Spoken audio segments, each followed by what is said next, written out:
Well, Johnny Angel, you are live on what? Truth Wanted. I was just told not to ask if you can hear me, but I'm asking you anyway because I guess you didn't hear me before. Thanks for having me on, that's man. right. And you get the one exception to that rule. So because we were having some issues, but thanks for calling in. What's going on? Well, talking about James Randi and his passing away, what have you, I was thinking about all the different hocus pocus out there, all the different mysteries of the unknown, Time Life books, and the things that we hear about miracles and all that stuff. Every time I look into it, it's pretty flimsy. There's a lot of missing information, but I didn't really call to talk about why it's never sufficiently grounded in any facts that you can check up on. I wanted to know, what are you two? What's your favorite one? For me, it's tulpas right now, but what's your favorite wooey mystery of the unknown that when you hear about, it really sends you in a spiral of, gee willikers, that's cool. Puck, you go first. Okay. I want to know yours. I actually do have a super ability.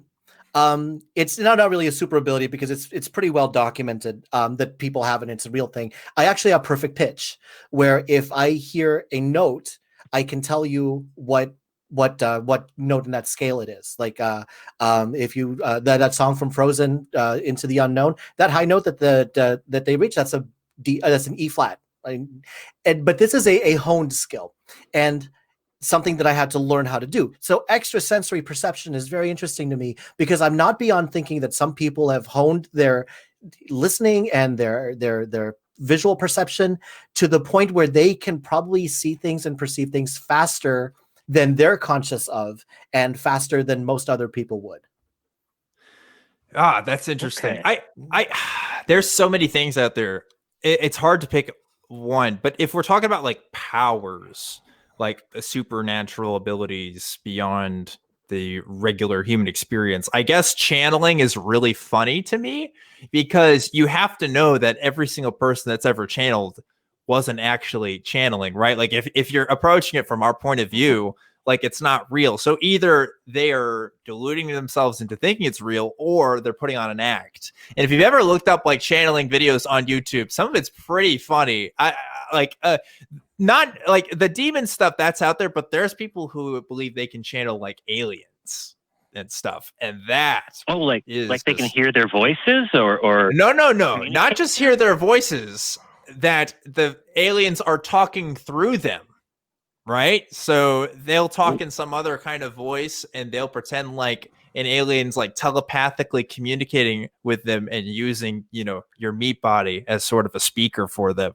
And yeah, that's a thing. It's some HP Lovecraft stuff right there. I'll tell you. It's look, I guess I don't know what the community is that believes what they're seeing is legit. But if you ever look up some of those videos, I don't want to name names, but there's some people out there you can look up. Mm-hmm. It's pretty funny. I'm not going to lie. It'll make you laugh.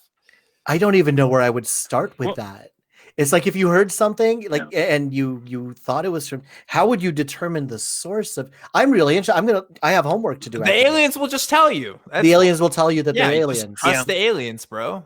They're going to reach out to you. They're going to reach out. Puck, you are a new host on the nonprofits. Correct me if I'm wrong.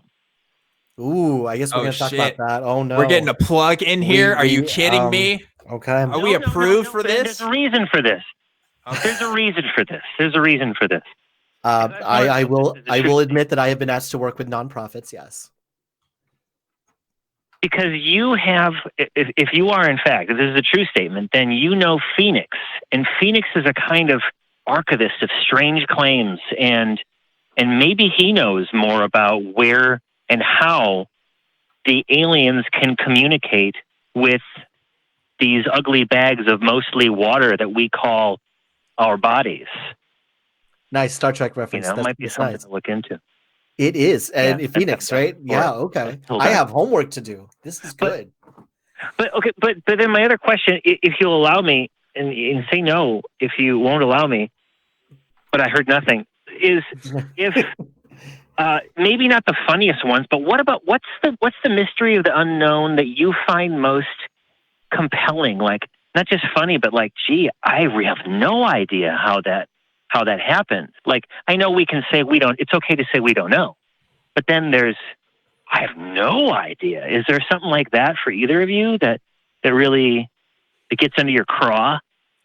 Sticks in your craw? The word you're looking for here is thalassophobia. Okay. One of my biggest fears is the water, especially being submerged, especially that once you get to about like 1,000 feet under the surface, we don't know a lot about what's down there. And there could be a lot of really crazy things out there. I don't like being in open ocean. I definitely don't like being at the beach. I am a little. Oh no. Looks like we're just having all kinds of issues tonight. Puck just dropped out here. Puck, are you back with us? I think so. What happened? There you go. Okay, there we go. Okay, where did you guys lose me? Yeah, it was pretty quick. You were just talking about your fear of the unknown, and Thousands feet under the ocean. The deep sea and the deep water. We don't know a lot about what's down there, and that is quite frightening. That's true.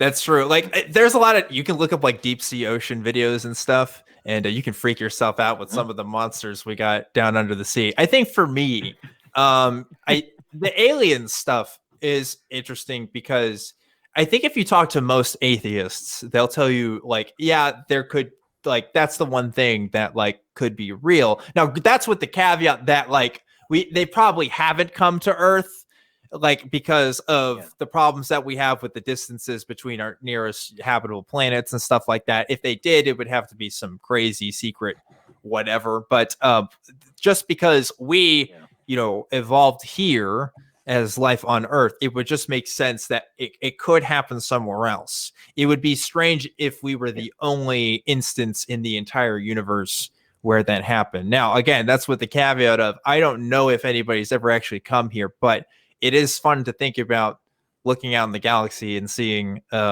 maybe there is something out there. And there's weird stuff with aliens too. I think the weirdest one with aliens is the Berkshire incident, only because it's so many people that said something happened that night, even though, results may vary on some of the claims there. But like the fact that it's just a whole community of sightings is kind of a weird cultural phenomenon, if anything. And there may be other instances like it, but I think it's pretty unique as far as our, modern historical understanding of aliens goes. So I do wonder about that. I don't know the Berkshire. Incident. Is it like the leprechaun in the tree kind of a thing, where a bunch of people were all saying, or kind of? It was an incident in Labor Day, I believe, of 1969, in Berkshire.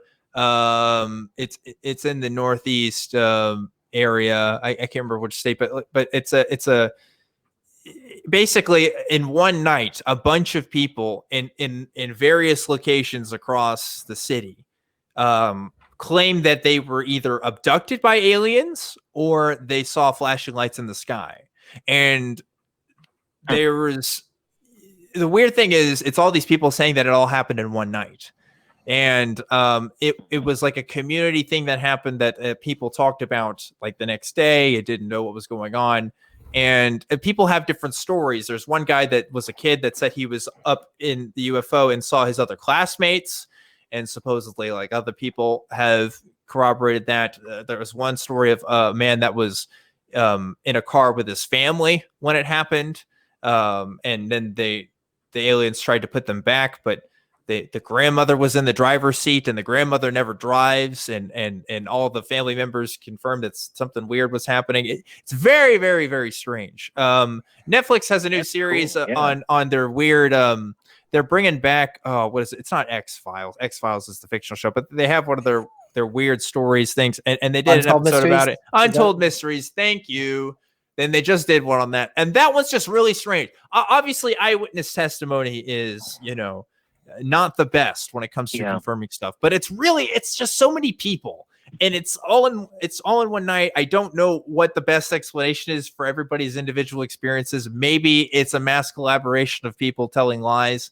I don't know. I can't give you a good explanation for it.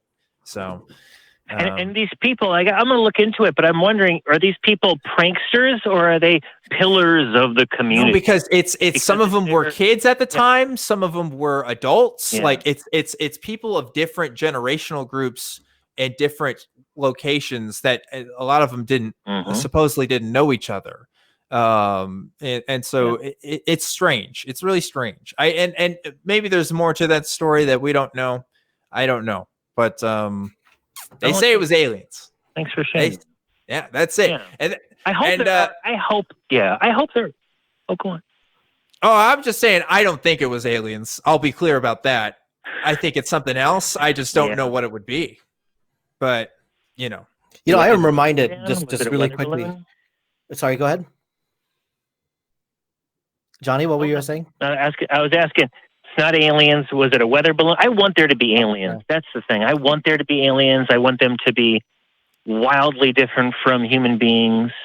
But just because I want something to be the case doesn't mean that I'm just going to go ahead and believe it. Yeah, and if somebody has a better explanation for the events that happened for those people, I'd love to hear it, because everything I've looked into it, most people would just kind of shrug their shoulders at it. They don't really know what's going on. So I don't know. Yeah. Real weird. And plus, like, the Pentagon released those UFO videos earlier this year. Don't know if those were drones or not, but like, that's strange. Right. Really weird. But I think that's all the time we got for this call. Johnny, thanks for calling in. Really appreciate you. Thanks, Dan. Thanks, Dan and Puck. You take care and have a great show. Thank you, Johnny. Appreciate it. Yeah. That actually reminds me, like, when you were talking about those kids who all had the same claim, they've done like these social experiments where they tell a joke that makes absolutely no sense. And there's 3 actors who laugh at it, and then the subject. And it turns out that you only need 3 people laughing at a joke to get a 4th person to laugh at the joke also. And then to tell the joke later as if it's funny. And then try to explain the joke as if it's funny. It was on a show called, Mindfield? If it's on YouTube, if anybody wants to look that up. And then I was also thinking about who was that?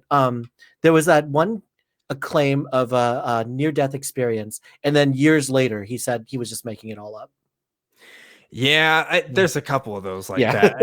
And that's the problem. And that's the thing with the Berkshire stuff, right? Because it's all eyewitness testimony. That's all we have of the events of that night. And so you really can't make a super definitive conclusion about any of that stuff, because it's just, that's all you got, and that's not to say that eyewitness testimony, like, you should never believe people ever. Right. But when you have a claim as big as, UFOs abducted me, like, back it up with something. You have to have something else. And those poor people, I don't know what they went through. If they're being honest about their experiences, something was weird. But it's just really strange. Really, really strange. If aliens call into the show tonight, that would be cool. But I'm holding my breath on that one.